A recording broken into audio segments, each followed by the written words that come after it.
Hey guys, this is Tom Box, and welcome to a Master Duel video. It's been a long time since I made a Master Duel video because I haven't been streaming, but I've been playing, and I also got featured in a Master Duel commercial, so, well, there you go. So I have to make this video, and Spright just came out, like, 2 days ago or something, and here we are. I was kind of stuck at, like, Diamond 5 for a long time. It's like, Math Mech, Runic, Math Mech. Like, when you, like, fix up your deck for, like, Math Mech, all of a sudden you're fighting Runic. And then Sprites came out, and Sprites definitely made things a whole lot easier. I played this deck in real life, so I can really talk about this, but I had to readapt it to Master Duel, so I had to really look up the OCG stuff because it was the Max C battle. So anyways, this is a control deck, very strong control, not so strong in terms of the aggro front, but recovery and the utility is just off the charts, and it has like a 2-card combo. It's just 2 level 2s, and you can go all the way to build probably the best control boards out there because you have spell trap negation, you have anti-targeting on your cards, which is really good, and yeah, you just have all the coverage that you need and just some of the best cards available. Minimum cost, super rares, you need Swap Frog, you need the Spright Jets. By the way, I am not doing a Runic Sprites. I'm not doing the Live Twin Sprites because this is my build. Even without Totally Awesome, it is still worth playing. These guys account for multiple monsters. They count for, like, I don't know, what do you want to say, like 3 summons on their own, and this is the reason why you can play Maxi over and over and over again, so that, you know, you keep your opponent playing the Maxi minigame while you're advancing the game state. What more do I need to say about that? In terms of the Ultra, you need 9 Ultra, so it's going to cost you about, like, well, 270, which are from the Blues, the Starters, and the Elves and the Gigantics. So yeah, there's no escaping that, and you have to play IP Masquerena, and you have to play Mannequin Cat. Mannequin Cat will put in so much work.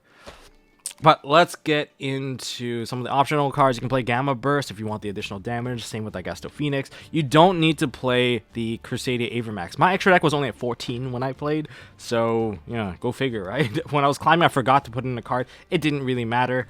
And the Aperia, typically the Aperia is a very misleading card because Runic Sprites play this just so that they can maximize on their draws and keep on loading their hand. I play this because I'm missing an Imperm because I don't have an extra one and I don't have enough because you are gems to craft one. But this made it very misleading for the opponent, and I'll get into it in a second. So let's go over the deck list. 1 Drone Lockbird, you can play more Drone Lockbird. Honestly, everything searches to the point where if you're playing against Runic Spright, this will punish them. This will end their turn. This is going to end them. They're going to drop from, like, Diamond 4 or whatever right back to Diamond 5 thanks to Drone Lockbird. Yeah, that's going to make short work of them. Triple Frog and a Rodent Totem. This still counts for 3 summons, alright? This is still 3 summons worth of monster. It's still worth it. You get to use it for Link 2s. You get to use it for rank 2s, whatever it is. This is still really good, and this is the reason why you get to bounce Maxi, because you can summon Maxi out of the deck if you already have the Frogs stuff out, and you know, having negates plus a Maxi is the worst feeling for the opponent, and being able to cycle it multiple times, let's just say no one's having a good time except you. Triple Maxi, Nimble Beavers, you can play Divas instead. There's no real difference, aside from the fact that you can revive from the graveyard with the Beaver. No Anglers, because we don't have Sprint just yet. Aperia, yeah, I'm missing Imperm, so that's just how it is. But in terms of Aperia, it can mislead the opponent thinking you're playing Runic Spright, so they don't max you right away. And that's happened on multiple occasions. Triple Blue to search for monsters, Triple Jet to search for spells and traps. 1 Pixies, you should play the Pixies just for the damage deterrent. Because if your opponent summons on a monster that's bigger than your IP Masquerena, they're going to try and swing in. And basically they're just trying to bait your IP Masquerena. But when you go into the Elf to use the effect to revive the blue adding a Pixies, now they're thinking twice because now they can't even crash in. You're wasting a battle phase.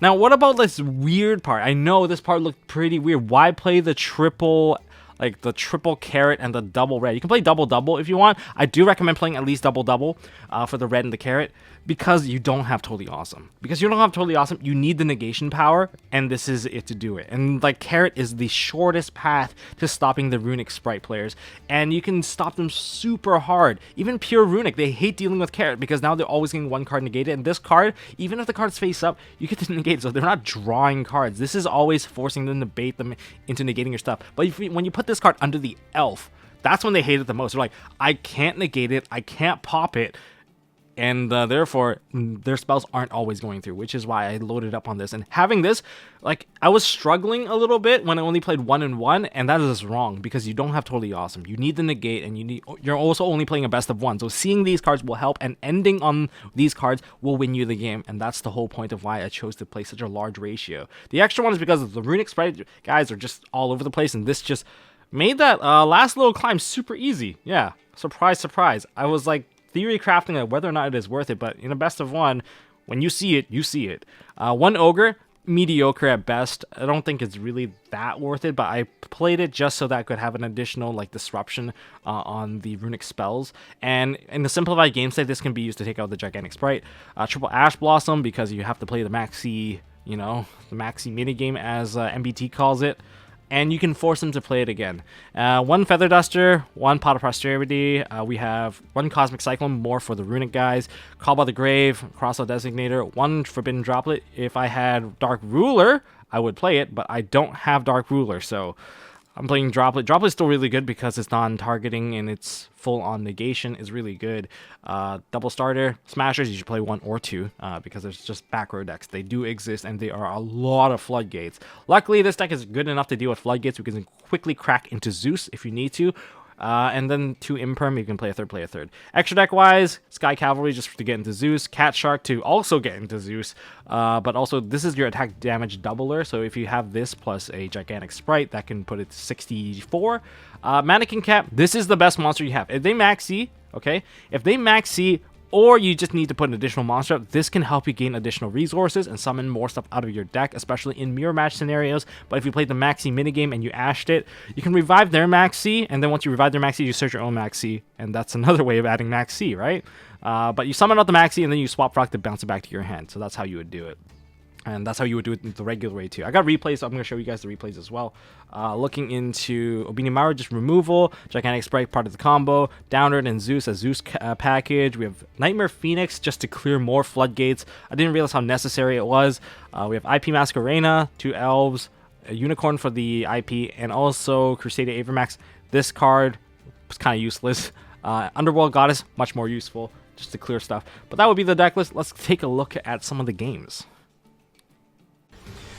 Okay, this first replay is the Maxi battle gone wrong for the opponent. So, of course, they're not going to win this Maxi battle. There's an Ash Blossom, and, you know, I know it's just a big part of the game. So we've got to start with the Swap Frog, and they're going to dump the Ronin Totem. They immediately chain the Maxi, so that anytime we special summon, it's going to be, you know, messed up. But I load in the Ash Blossom, so okay, that's negated. So right now, because they Maxied, they loaded the Grave for me. So I'm going to go into Blue into Jet. Jet's gonna grab the starter, and you should just use starter if you don't have a negation, so you probably should get the red onto the field so you can get monster negation. Go into the gigantic Spright. This way it's a bit protected. We have the blue just to, you know, eat the cost. And we got out the carrot so that we have the double negate. And the whole point was to get the double negate on board so that we're safe from 90% of things.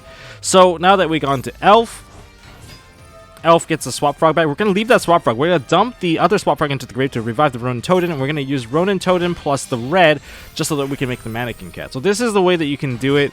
Mannequin Cat effect, we're going to detach and summon back their Maxi. They special summoned a monster on their side, so we're going to basically summon our own Maxi. Swap Frog, add the Maxi back, and now we're going to take the Mannequin Cat and the Swap Frog, go into the IP Masquerena, and that's kind of how we loaded the board. And we're going to bring back the Ronin Totem just so that Spright Carrot has an additional card that they can contribute so that we can negate a spell trap. And this is the whole point. And Spright Elf is likely going to revive the Spright Red, so he's going to summon out the Swap Frog. We're going to get the red back so that we can have monster effect negation, and then we're going to chain our own Maxi that we've added back, because we did give them a Maxi on their side of the field, and it is level 2, so this is like the part where it can backfire. We could have just directly revived it, but I would have less monsters on my side of the field, and I want to double negate for sure, because double negate is just way too powerful. So he's going to go into the Swap Frog into the more of the frog plays, but every single time he's summoning now, I'm going to be drawing card. Drew into a Ghost Ogre this time. Smashers, we're going to get rid of the Ronin Totem so he can't recycle that anymore. And it's very important. That's why people are playing Ronin Totem. If I pause for a second, that Ronin Totem could have just summoned more because he has another frog in there. So it can account for multiple monsters. Unless I got rid of it, it was basically a big struggle where he keeps on generating more and more monsters until I get overwhelmed. So that's kind of the reason why. So now he gets into the jet. I'm not going to give him additional cards, and my elf has already been used. I'm going to pop this, minimizing the number of monsters available for the carrot to use, and they can't just use it as a free body. Now he goes into starter, but starter essentially is going to get negated by the carrot, and then if he goes into gigantic sprite, I'm going to use IP, and then I'm just going to basically finish him off. So that's kind of the whole point of that one. Alright, replay number 2. Let's go. I gotta say, the new fields are really, really sick. So this time, I am not going first. I have a Call by the Grave, a Feather Duster, an Imperm, I have Pixies, and a Beaver. He goes Beaver effect. I can't really do anything. I'm basically eating this particular play. He goes Beaver into Blue. I mean, he's basically got everything. He goes into Jet. So we're gonna try to find a way to crack this board. He goes into Starter. Basically, he's gonna play the Starter. He does not play the Starter. This is why you should play the Starter anyway. And this is also why Imperm is the best card to counter this. So we're going to go into Imperm, turn off the Gigantic Sprite, because you need Carrot specifically to turn off Imperm. And 90% of people will have the red, so Carrot is probably the better way to go. Goes into an IP Masquerena. I don't know why he wasted that IP Masquerena. He's hoping to maybe get a chance to revive it. I don't think he's going to get that chance with the Call by the Grave. He's going to revive his blue and set 2 pass.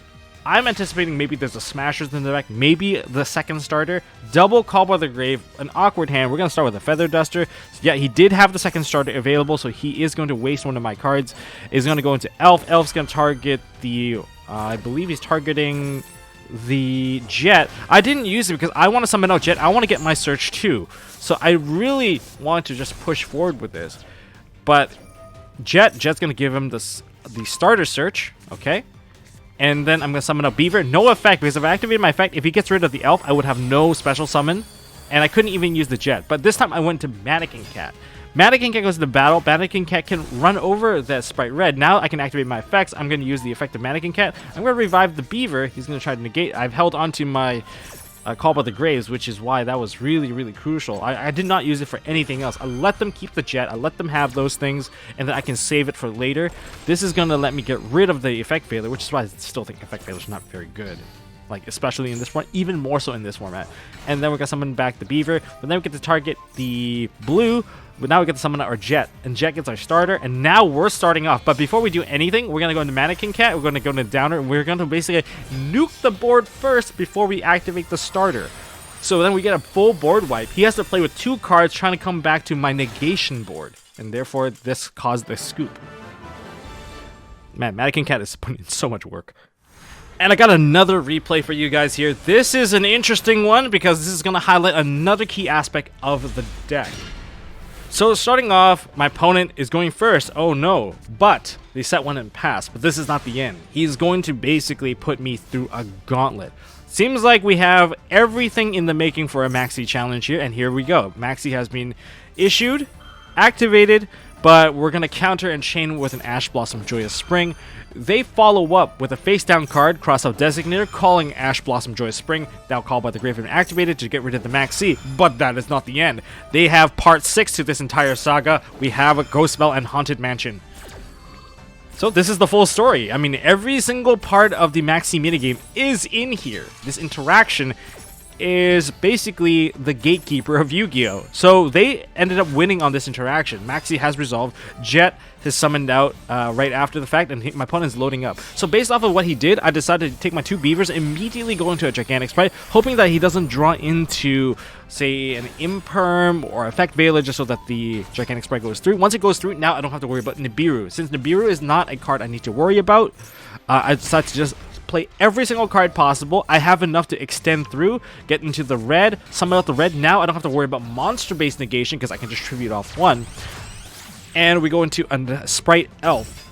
And this is where the Swap Frog is super important. Swap Frog bounce back, send away the Swap Frogs for the special summon, and we dump another Swap Frog. Ronin Totem now has 2 more times it can summon out from the graveyard because we can banish more Swap Frogs. We're gonna use Spright Elf, target the blue, use the Elf and the blue to Xyz summon into Gigantic Sprite. Because it has an extra deck material, that is going to be at 32 on the original attack. Next, we're going to go back into the Spright Elf. This particular Spright Elf is specifically to dodge Imperm now, because if my Cat Shark gets hit, that's not going to get an OTK, and there's no way that anyone's going to come back from like a neg 10. So we're going to go into Cat Shark. They can't really stop this Cat Shark from activating its effect, so we're going to basically double up the original attack, that's 64, another 14, and we're going to finish off with the 12, and that's how you can achieve an OTK, even though look at the amount of cards he had, like crazy. But this is another thing that you can do with, you know, Spright Frogs. So this is the Spright Frog build for Master Duel. It is adapted from OCG, but it's also meant to deal with a lot of the matchups in Master Duel, namely the Spright builds, the runic sprites. They're just everywhere, and that's why we had to load up on more negations than normal compared to like a typical TCG build. But that's all I got for this video, guys. If you guys enjoyed this video, smash that thumbs up button. If you want to see more stuff from MST.TV, maybe I'll get into more Master Duel. Let me know down in the comment section if you guys want to see more Master Duel. And I guess don't forget to subscribe. And I'll see you guys in the next one.